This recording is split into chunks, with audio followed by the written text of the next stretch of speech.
Nama saya Sylvia, saya sehari-harinya bergerak di bidang pelayanan anak dan remaja. Jadi walaupun saya seorang guru, tapi saya juga mengajar juga di sekolah minggu.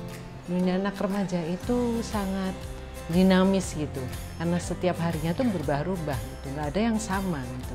Dan remaja sekarang itu beda loh dengan anak dan remaja waktu zaman kita dulu, kan tidak sama gitu. Apalagi sekarang sudah dengan banyak perkembangan teknologi yang masuk, mereka lihat media sosial dengan sangat bebas, mereka menemukan banyak informasi dimanapun mereka itu mau, mereka bisa tinggal buka gitu kan. Makanya kita ini sebagai pembimbing, pelayan anak remaja, kita sebagai orang tua ya harus terus update gitu. Mungkin kalau yang saya rasakan pribadi ya dengan anak saya sendiri ya, dia kan kebetulan anak tunggal gitu. Kalau saya ini kan orangnya overthinking ya gitu. Jadi terasa banget itu saya tuh dengerin anak saya cerita gitu. Dia kan cerita datang ke saya dengan masalahnya. Dia pengen saya itu bukan kasih solusi ya, kasih encouragement gitulah. Tapi yang saya lakukan adalah karena saya reaktif, maka saya tuh waktu dia cerita, saya tuh pengennya cepet dia cerita, cepet saya kasih solusi sehingga semuanya cepat beres. Karena saya orangnya perfect gitu, saya pengen nggak ada yang aneh-aneh lah, jangan ada yang sulit-sulit gitu. Tapi itu it doesn't work that way gitu ya.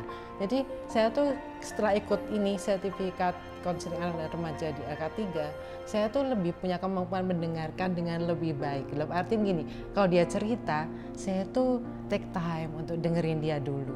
Apa sih yang dia rasain sebenarnya? Apa sih yang ada di pikirannya saat itu gitu? Apa dia tuh khawatir, takut, apa cemas, dan berbagai macam perasaan lainnya. Dan itu menolong saya untuk mengerti gitu. Akhirnya dia juga merasa nyaman. Lalu datang ke saya, dia nggak merasa dihakimi kan. Dia merasa, oh mama ini ngerti nih apa yang aku rasain, tanpa mikir yang aneh-aneh, yang macam-macam gitu. Dan akhirnya kita bisa diskusi bareng-bareng, ngobrol santai gitu, tanpa ada sesuatu yang menegangkan gitulah ya. Jadi dia tuh bisa ngomong dengan bebasnya ke saya, dan akhirnya dia tuh bisa mencari jalan keluarnya sendiri gitu. Nah itu menarik dan sangat menyenangkan gitu.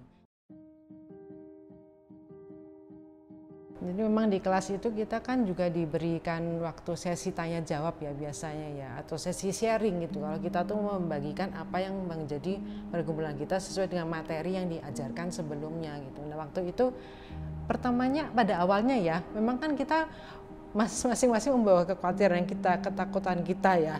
Kalau nanti kalau aku cerita aku akan dihakimi enggak, mereka akan berpikir aku orang seperti apa ini gitu. Tapi pada akhirnya waktu kita cerita ternyata itu enggak terjadi gitu.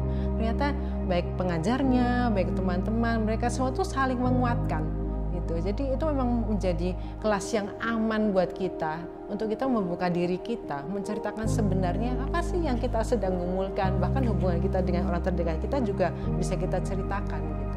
Dan yang menyenangkan juga kita tuh nggak dipaksa loh untuk bercerita gitu. Jadi yang belum aman untuk bercerita ya enggak apa-apa. Kita kan masih berproses semua ya, kan nggak serta-merta kita itu jadi bisa menceritakan semua yang kita rasakan gitu. Jadi itu juga menjadi nilai tambah ya saya pikir.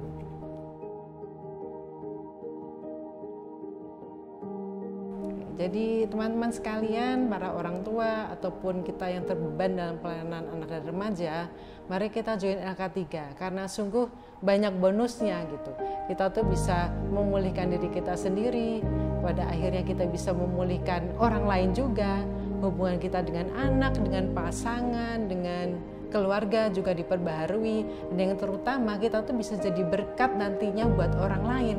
Kita bisa sharing lagi ke orang lain apa sih yang kita sudah pelajari gitu, dan kita bisa membagikan berkat itu, karena saya percaya bahwa tujuan hidup kita yang terutama itu adalah akhirnya untuk memuliakan nama Tuhan.